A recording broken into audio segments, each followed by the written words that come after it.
Welcome to my YouTube channel Atul GS point में आपका स्वागत है। दोस्तों, आज हम इस वीडियो में चर्चा करेंगे राज्यसभा के बारे में, यानी कि राज्यसभा क्या होता है और राज्यसभा से जुड़ा हुआ जितना भी महत्वपूर्ण अनुच्छेद और उससे जुड़ा हुआ जितना भी टॉपिक होगा आपको इस वीडियो में बताएंगे। तो बने रहिए वीडियो के लास्ट तक। तो आइए शुरू करते हैं। जैसा कि राज्यसभा जो है इसका उल्लेख जो है संविधान के अनुच्छेद 80 में किया गया है, यानी कि राज्यसभा का उल्लेख संविधान के अनुच्छेद जो है 80 में किया गया है। राज्यसभा जो होता है यह जो होता है अस्थाई सदन होता है, यानी कि राज्यसभा एक अस्थाई सदन होता है। राज्यसभा का विघटन जो है नहीं होता है। जैसे कि लोकसभा में अगर बहुमत अगर सरकार यानी जो सत्ता में है अगर वो बहुमत खो देती है तो क्या होता है, सरकार गिर जाता है और लोकसभा भंग हो जाती है। लेकिन राज्यसभा में ऐसा कुछ नहीं होता है, क्योंकि राज्यसभा जो है कभी भंग ही नहीं होता, क्योंकि यह जो है एक अस्थाई सदन होता है। यानी कि राज्यसभा जो है एक अस्थाई सदन है। इसका जो चुनाव होता है प्रत्येक 2 वर्ष पर, यानी कि इसका चुनाव प्रत्येक 2 वर्ष पर 33% सीट, यानी कि 33% सीट प्रत्येक 2 वर्ष पर खाली होता है। जैसे कि मान लीजिए 2018, उसके बाद 2020, 2022 और 2024। जैसे कि 33% का चुनाव 2018 में हुआ, फिर 2020 में 33% का चुनाव हुआ और फिर 2022 में 33% का चुनाव हुआ। यानी कि इसका जो कार्यकाल होता है वह 6 वर्ष का होता है। इसका कार्यकाल 6 वर्ष का होता है। जैसे 2018 में 33% का चुनाव हुआ, फिर इसका जो कार्यकाल है 2024 में 6 साल पूरा हो जाता है। जैसे कि 2018 में 33% का चुनाव हुआ तो 2 साल 18, 20, 22, 24, यानी कि 6 साल, 18, 6, 24। फिर जैसे इसका जो है यहाँ पे समाप्ति हो जाएगा, यानी कि इसका कार्यकाल जब समाप्ति होगा यहाँ पे 2024 में आके, तो फिर क्या होगा, 33% का चुनाव फिर हो जाएगा। फिर जैसे 2026 में फिर 33% का क्या होगा, चुनाव होगा, तो फिर जैसे 2020 वाला का कार्यकाल 2026 में पूरा हो जाएगा। इसलिए इसका जो कार्यकाल एक बार पूरा संसद सदस्य का जो है कार्यकाल पूरा नहीं होता है। यानी कि यह जो है राज्यसभा एक अस्थाई सदन है। यानी कि आप लोकसभा का विघटन कर सकते हैं, लेकिन राज्यसभा का जो है विघटन नहीं किया जा सकता। तो राज्यसभा जो है एक अस्थाई सदन है, यानी कि इसका आप विघटन नहीं कर सकते। और राज्यसभा का जो सभापति होता है, यानी कि इसका सभापति जो होगा वो होता है उपराष्ट्रपति।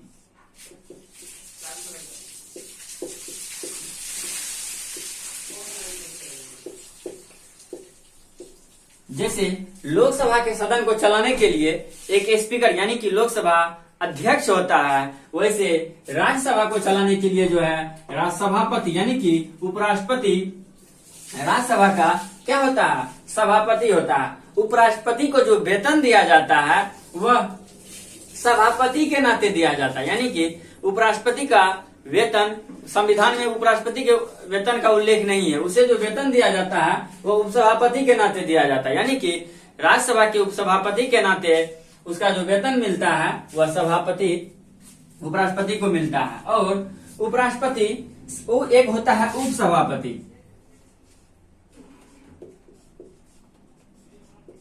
उपसभापति इसका जो चयन किया जाता है, यानी कि उपसभापति का जो चयन किया जाता है वह राज्यसभा के संसद के सदस्यों के द्वारा। लेकिन सभापति जो होता है यह राज्यसभा का सदस्य नहीं होता है। तो एग्जाम में बहुत सारा एग्जाम ये क्वेश्चन पूछ चुका है कि किस सदन का सदस्य किस सदन का जो सभापति होता है वह उस सदन का सदस्य नहीं होता है, क्योंकि उपराष्ट्रपति का जो चुनाव होता है वह अप्रत्यक्ष रूप से जनता के द्वारा चुना गया प्रतिनिधि की संसद के द्वारा उपराष्ट्रपति का चुनाव किया जाता है। तो इसलिए यह जो है राज्यसभा का जो है सदस्य नहीं होता है। तो उपसभापति का चुनाव सदस्य करता है और सभापति जो होता है वह उपराष्ट्रपति होता है। और इसका कार्य यह जो होता है इसे उच्च सदन यानी कि इसे जो है उच्च सदन भी कहा जाता है। इसे उच्च सदन भी कहा जाता है, यानी उच्च सदन या बुद्धिजीवियों का सदन, क्योंकि इसमें जो है सदस्यों का जो चुनाव किया जाता है वह बड़े बड़े बुद्धिजीवियों सबका चयन किया जाता है। और इसमें जैसे साहित्य के क्षेत्र में अगर कोई अच्छा काम करता है तो उसे भी, कोई फिल्म के क्षेत्र में, कोई खेल के क्षेत्र में, तो उसे भी क्या किया जाता है, राज्यसभा का सदस्य बनाया जाता है। यानी कि इसलिए इसे उच्च सदन या बुद्धिजीवियों का सदन कहते हैं। तो अब राज्यसभा के सदस्यों की संख्या, तो राज्यसभा का जो सदस्य का संख्या होता है वह 250 यानी कि 250 हो सकता है, जिसमें कि 5 सदस्य जो है जो पाकिस्तान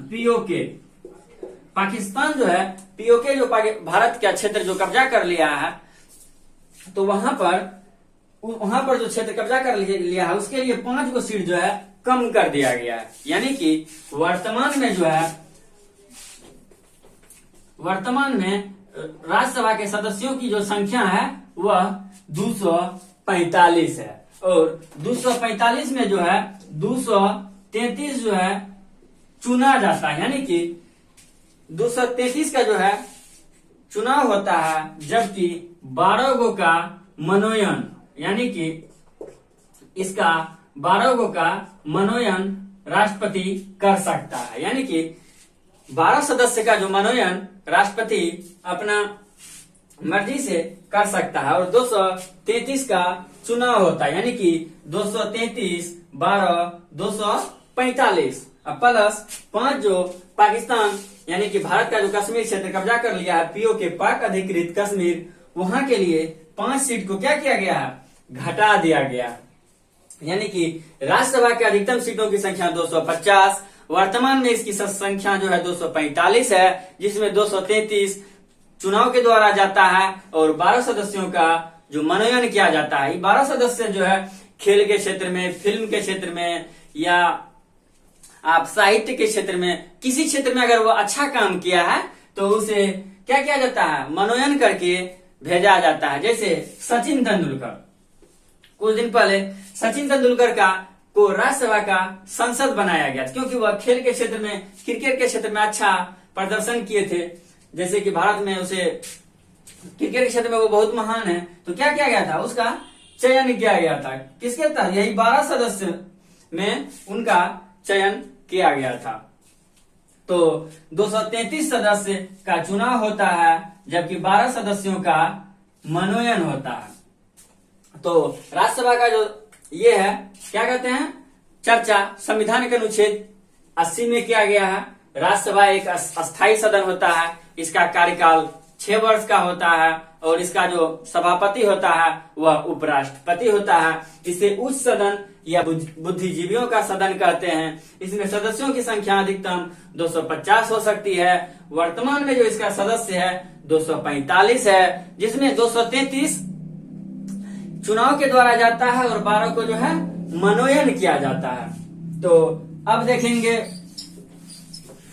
इसका जो राज्यसभा का शक्ति क्या क्या है। राज्यसभा का जो शक्ति है उसके बारे में अब देखेंगे। तो अनुच्छेद 249 यानी कि अनुच्छेद 249 में कहता है कि राज्यसभा जो है यह राज्य सूची का कानून बनाने के लिए लोकसभा को बोलेगा। यानी कि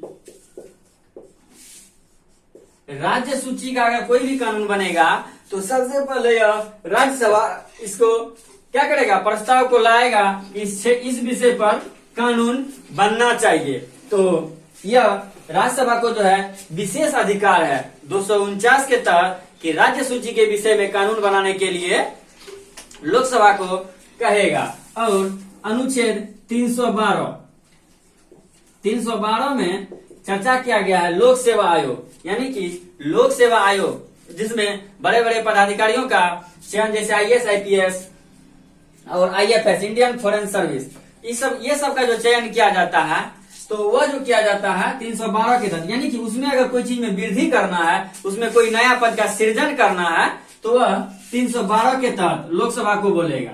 यानी कि ये दो क्षेत्र में जो है राज्यसभा के पास शक्ति है कि वो किसी भी यानी कि लोकसभा के कार्य क्षेत्र में अगर कोई चीज बढ़ाना है, कोई नया पद को लाना है, यानी नया पद को सृजित करना है तो वह लोकसभा को बोलेगा 312 के तहत। और जब राज्य सूची के क्षेत्र में कानून बनाना होगा तो वह 249 के तहत लोकसभा को बोलेगा यह विषय पर कानून बनना चाहिए। यानी कि आप देख लिए क्या राज्यसभा का शक्ति, तो राज्यसभा के पास कुछ विशिष्ट शक्ति है जो कि संविधान के अनुच्छेद 249 और 312 में इसका चर्चा किया गया है। तो जैसे कि 312 में क्या है, लोकसभा क्या करेगा, राज्यसभा जो है लोकसभा को बोलेगा लोक सेवा आयोग, यानी कि केंद्रीय जो UPSC सब जो होता है उसमें अगर कोई यानी कि कोई पद जैसे SP DM होता है और भारत के एक वन पदाधिकारी, यानी कि उसमें अगर कोई नया पद को सृजित करना है, यानी कि एक नया पद बनाना है कि ये पद होगा तो वह राज्यसभा ही लोकसभा को बोलेगा कि इस पे बनना चाहिए। तो अब देखेंगे राज्यसभा की कमजोरी, यानी कि राज्यसभा के पास कौन कौन सा कमजोरी है जो लोकसभा को इससे ज्यादा ताकतवर बनाती है।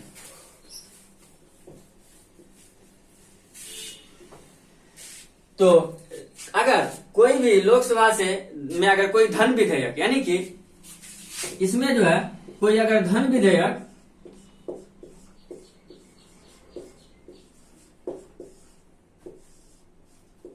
लोकसभा अगर धन विधेयक जो है सबसे पहले लोकसभा में ही पारित किया जाता है, यानी कि राज्यसभा में धन विधेयक पारित नहीं किया जा सकता सबसे पहले।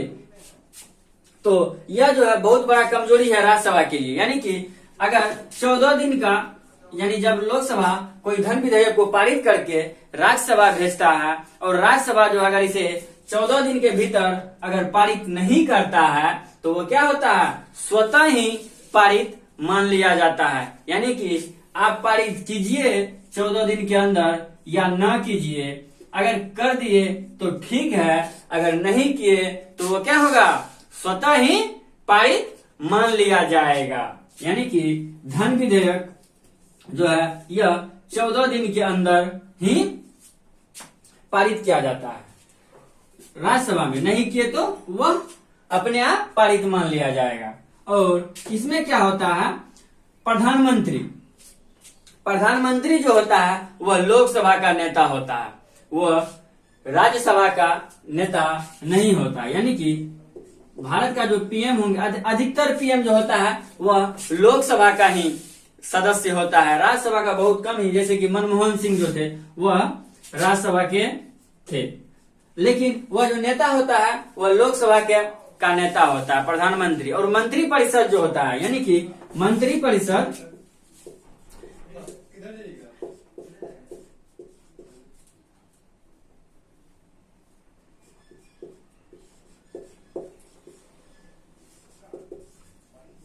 मंत्रिपरिषद भी जो है लोकसभा के प्रति उत्तरदायी होता है, न कि राज्यसभा के प्रति उत्तरदायी होता है।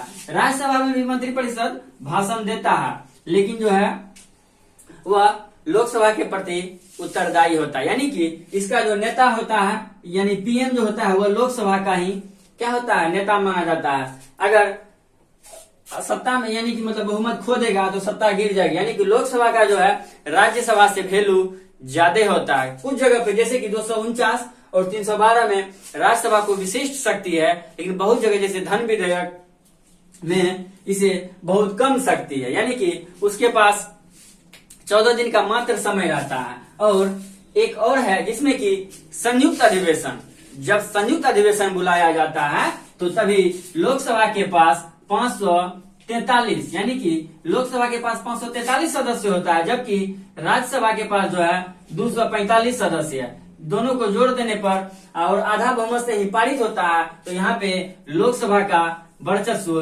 बढ़ जाता है, जबकि राज्यसभा का जो है वर्चस्व यहाँ भी नहीं रहता।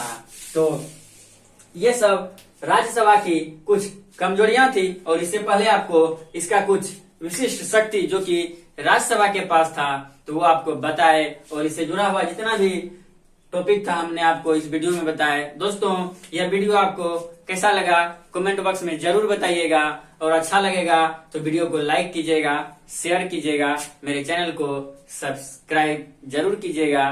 फिर मिलेंगे अगले वीडियो में।